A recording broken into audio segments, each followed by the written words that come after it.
Hi and welcome back to Purgatory. Last time around we brought you details of the Soul Train, so this week it only seems right that we bring the other side of the coin in Murder Inc. As we did last time, we'll go through the faction as they are, by character each time, going through the host, apostle, the prophet, the minion and also the other characters that feature and form this cohort. So first of all, let's start with Moloch. This faction follows Moloch's intentions quite clearly. Murder Inc., the name pretty much gives it away. They're a group of murderers. They're people from history or time, or even just characters that you've associated yourself with from your childhood, from your past, that they're really just not quite that pleasant.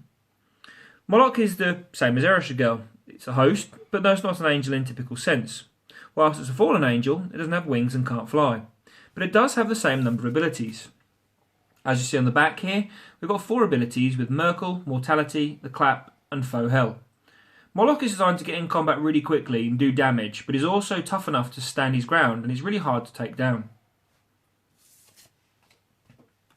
Next up is Hannibal. What better way than to have somebody lead your faction than perhaps the greatest military mind of all time? In a little bit of a parody, Hannibal comes equipped with his own little pet elephant, so it gives you a kind of theme and flavour to the character. Hannibal's quite unique because he has his own special ability, which allows him to reposition D3 units at the start of a game. So actually he's really good for outpositioning your foes, which I thought would be really relevant for this character. He has Gore, Scourge of Rome, the General, and Ultimate Tactician, a really handy move that allows them to switch Gift of the Gods cards around. Following the combat theme, we have Jack. It's pretty easy to see where Jack's backstory came from, or where the inspiration for him came from. And Jack is based on Jack the Ripper, but this time we've applied a bit of a parody to him by giving him the policeman's hat and a modern day chainsaw. Jack's pretty good in combat. As you can see from the moves on the back, he's mainly melee and ranged, although his ranged attacks are close quarters.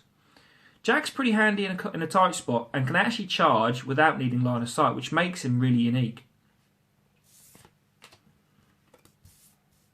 Everyone had that one clown from their childhood they hated, and here's our clown. Bobo. He's a bit of a sad person, and he flies around using different shaped balloons and can get around the battlefield quite quickly.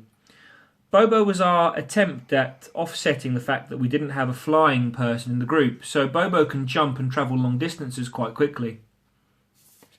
He has 2 abilities on the back, one of which is his gun, which is a bit of a fun take on a stuttering Tommy gun where a flag might come out every now and again, but he also has the party pooper move as well. Shikanda is your typical example of a Bayou witch. She's a voodoo doctor, so to speak. And basically, she has a lot of different abilities that really target hosts. She's pretty spiteful for hosts, because what she can do is she can roll multiple numbers of dice, no matter what the toughness of that creature or what the defense of it is.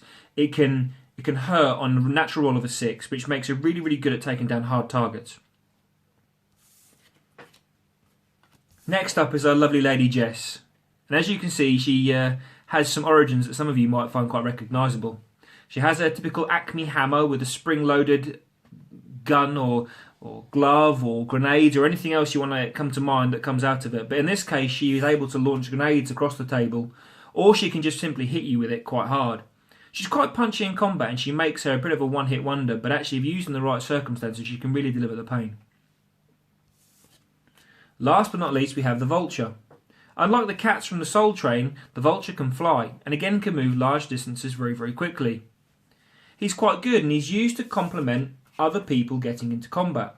The theme of Murder Inc. is very much combat-based, and what the Vulture can do is he can peck eyes and pick clean, so he naturally debuffs characters that he's in combat with, making it much easier for other characters to hit him. He's a really good complementary character for this faction.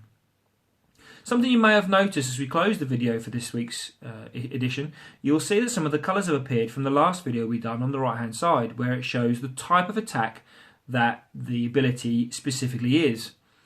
These have been done so that they're easy for you to identify very quickly when you get the game and play games of Purgatory to see exactly what type of move you can use at any one time. Stay tuned to Purgatory to bring more information to you over the coming weeks, and next up we'll bring you some information on the Gift of the Gods.